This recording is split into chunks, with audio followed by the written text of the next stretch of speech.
Welcome to my YouTube channel. आज हम discuss करेंगे लेक्सिकल कैटेगरीज और वर्ड क्लासेस। तो इंग्लिश सिंटैक्स और ग्रामर में ये एक इम्पोर्टेंट टॉपिक है। देखिए, सबसे पहले तो वर्ड क्लासेस या लेक्सिकल कैटेगरीज हमारे पास क्या है। देखिए, लेक्सिकल कैटेगरीज या वर्ड क्लासेस को हम पार्ट्स ऑफ स्पीच भी कह सकते हैं। हम इसको ग्रामेटिकल कैटेगरीज भी कह सकते हैं। Words are the basic unit of syntax. तो आपको पता है कि जो हमारे पास सेंटेंस का सबसे इम्पोर्टेंट यूनिट है वो वर्ड्स हैं।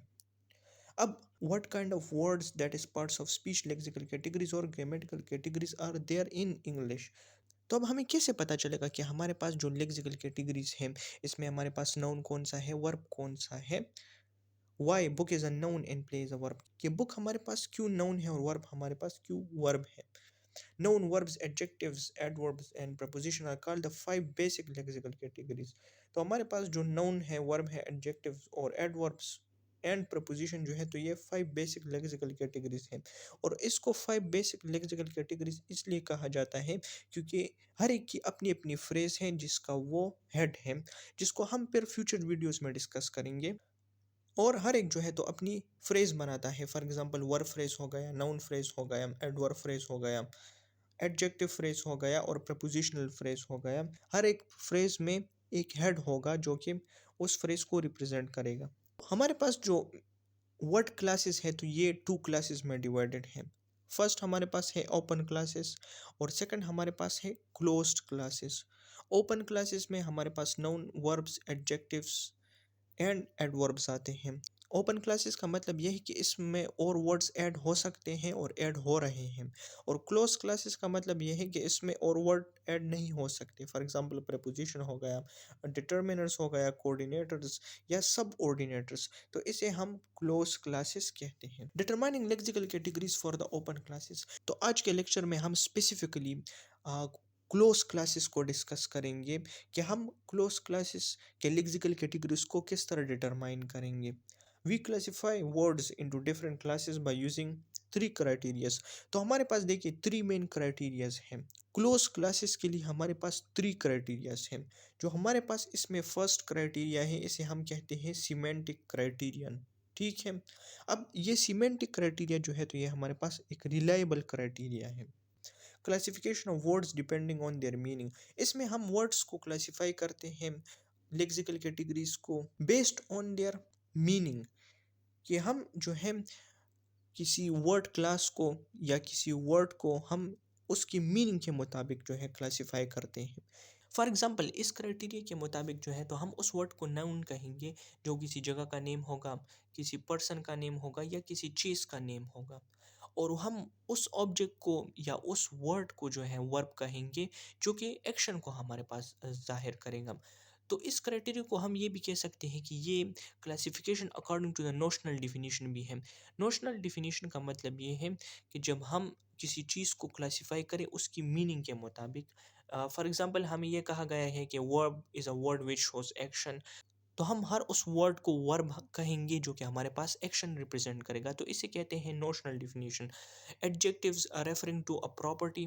तो एडजेक्टिव्स जो है तो वो किसी प्रॉपर्टी को ज़ाहिर करेंगे, मोस्टली ये नाउन को जो है तो मॉडिफाई करते हैं। एडवर्ब्स जो है तो ये मैनर को रिप्रेजेंट करते हैं, लोकेशन को, टाइम को, फ्रीक्वेंसी को और एक्शन को। ठीक है। तो ये इनकी नोशनल डिफिनीशन है और हम इसके मुताबिक वर्ड्स को क्लासीफाई करते हैं। अब हमारे पास इसमें कुछ प्रॉब्लम्स आते हैं सिमेंटिक क्राइटेरिया में। फॉर एग्जांपल हमारे पास कुछ नाउन है लाइक हैप्पीनेस, सिंसेरिटी, लॉस, जो है तो ये नाउन है लेकिन ये किसी चीज़ का नाम नहीं है। हमने हमने कहा कि noun is a name of place, person और थिंग, लेकिन ये किसी चीज़ का नाम नहीं बल्कि ये एक स्टेट है। तो इसलिए ये एक प्रॉब्लम है सिमेंटिक क्राइटेरिया में। सेकंड प्रॉब्लम ये है कि हमारे पास कुछ नाउन्स ऐसे हैं लाइक असासिनेशन। तो असासिनेशन हमारे पास एक एक्शन को दिखाता है।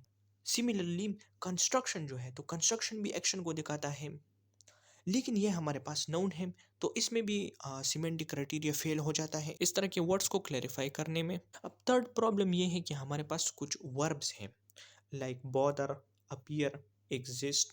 ये हमारे पास वर्ब है लेकिन ये किसी एक्शन को शो नहीं कर रहे। फॉर एग्जाम्पल मैं कहता हूँ कि the book exists on the table, तो ये एक एक्शन शो नहीं कर रहा लेकिन फिर भी ये वर्ब है। तो इसलिए लिंग्विस्ट ने एक नया क्राइटेरिया डेवलप किया जिसे कहते हैं morphological criteria.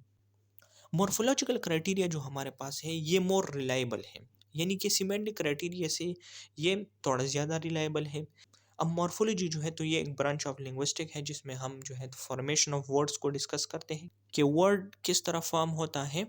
It is the classification of words based on their forms. तो इसमें हम वर्ड्स को क्लासिफाई करते हैं उसके फॉर्म के according. In this criteria we look at the morphological form of the word in question, यानी कि हम वर्ड के मॉर्फोलॉजिकल फॉर्म पे फोकस करते हैं। अब फॉर एग्जांपल नाउन जो है तो नाउन से हम प्लूरल बना सकते हैं। इसके अलावा हम नाउन के साथ जो है तो पॉजेसिव भी ऐड कर सकते हैं। तो जब किसी वर्ड का हम प्लूरल बना सकते हैं और उसके साथ पॉजेसिव या एपोस्ट्रोफी ऐड कर सकते हैं तो हम ये कह सकते हैं कि ये वर्ड हमारे पास नाउन है। फिर हमारे पास वर्ब है, तो वर्ब्स के साथ हम ईडी भी ऐड कर सकते हैं as a suffix, ENS ING, यानी कि जब हम किसी वर्ब का फर्स्ट फॉर्म बनाते हैं या सेकंड फॉर्म ऑफ वर्ब तो हम उसके साथ ईडी लगाते हैं। इसके अलावा EN जैसे कि टेक, टेकन। इसके अलावा प्रेजेंट इंडेफिनिट टेंस में सिंगुलर सब्जेक्ट के साथ जब हम वर्ब लगाते हैं तो उसके साथ हम एस लगाते हैं। अब ये एस जो है तो प्लूरल को जाहिर नहीं कर रहा बल्कि सिंगुलर वर्ब को जाहिर कर रहा है। इसके अलावा कंटिन्यूअस में हम वर्ब के साथ आईएनजी लगाते हैं।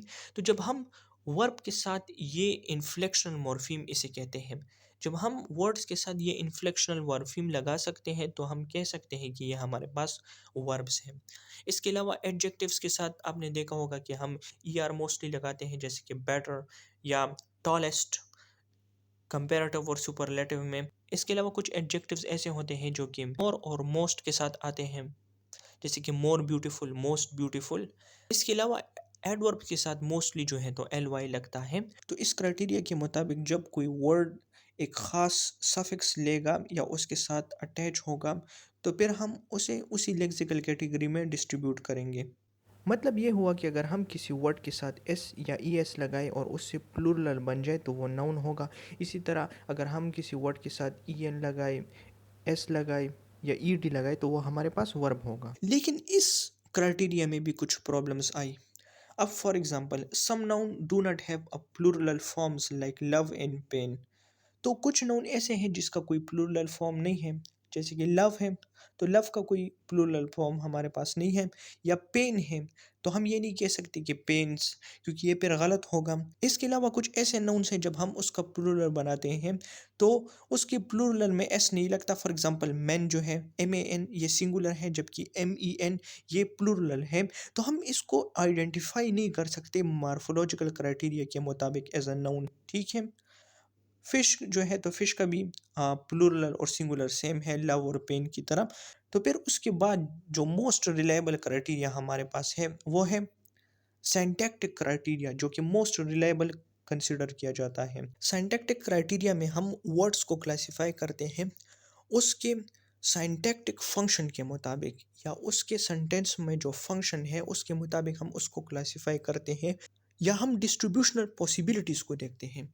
डिस्ट्रीब्यूशनल पॉसिबिलिटी का मतलब ये है कि एक वर्ड जो है वो किसी ख़ास इन्वायरमेंट में एक सेंटेंस में आता है। अब इस एग्जांपल से मैं आपको समझाता हूँ। फॉर एग्जांपल हमारे पास ये एक इन्वायरमेंट है, यानी कि इन्वायरमेंट का मतलब ये है कि यहाँ पे कोई वर्ड आता है तो अब हर एक जगह पे एक ख़ास वर्ड आता है। For example they have no, they can, ठीक है, दे रीड द बुक, इसमें इन्वायरमेंट यहाँ पे है, द के बाद है। He treats Johnny very, he walked right dash the wall. अब एक अब हर एक इन्वायरमेंट में एक ख़ास वर्ड आएगा जो कि एक स्पेसिफिक वर्ड क्लास से बिलोंग करेगा। तो देखिए जब हम इस फर्स्ट को एनालाइज करेंगे, ये फर्स्ट वन है, तो इसमें दे हैव नो, तो इसके बाद नाउन आता है हमारे पास, they have no car, they have no book, they have no money. अगर हम इसकी जगह पे वर्ब लगाएंगे तो फिर हमारे पास ये सेंटेंस जो है तो ये एक्यूरेट नहीं होगा। For example they have no play, they have no walk, तो सिर्फ नाउन यहाँ पे आ सकता है, ठीक है। इसी तरह they can play, they can watch, they can eat, तो कैन के बाद जो है तो हमारे पास बेस फॉर्म ऑफ वर्ब आता है, फर्स्ट फॉर्म ऑफ वर्ब आता है। तो इसी तरह आपने देख लिया कि हर एक इन्वायरमेंट में एक खास पार्ट्स ऑफ स्पीच आता है, एक ख़ास ग्रामेटिकल कैटेगरी आती है, ठीक है? अगर हम उसके बजाय कोई और लगाते हैं तो हमारे पास सेंटेंस एक्यूरेट नहीं होता। अब इस ऊपर वाली एग्ज़ाम्पल को ज़रा आप दोबारा गौर से देख लें। They have no TV, car, information, friend.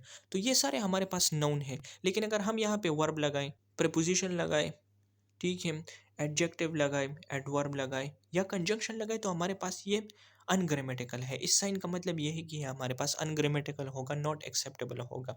They can sing, run, smile, stay, cry.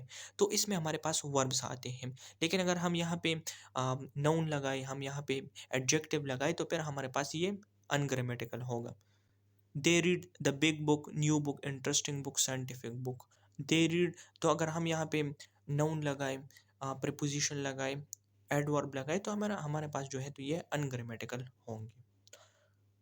तो आपको पता लग गया कि हम किस तरह जो है तो लेक्सिकल कैटेगरीज को क्लासिफाई करते हैं। हम किस तरह कह सकते हैं कि एक पर्टिकुलर वर्ड हमारे पास नाउन है।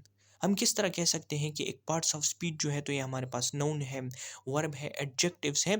तो हमारे पास ये 3 क्राइटेरिया है जिसको देख के हम वर्ड्स को क्लासिफाई करते हैं और हमारे पास जो चांस ऑफ एरर होता है वो बहुत कम होता है, क्योंकि हम उसे 3 क्राइटेरिया से गुजारते हैं। तो ये था determining of lexical categories for open classes. अब नेक्स्ट लेक्चर में हम डिस्कस करेंगे determining of lexical categories for close classes. अब ये एक इम्पॉर्टेंट लेक्चर है, क्योंकि जब आप ट्री डायग्राम बनाएंगे तो फिर आपको डिफ़िकल्टी होगी कि आप कंजंक्शन को एनालाइज करें, आप सबऑर्डिनेटर को एनालाइज करें, आप क्वांटिफायर को एनालाइज करें, आप जो है तो वर्ब ग्रुप को एनालाइज करें। तो इस हवाले से ये जो सेकंड लेक्चर है ये भी बहुत इंपॉर्टेंट है, तो काइंडली आप इसे भी देख लें।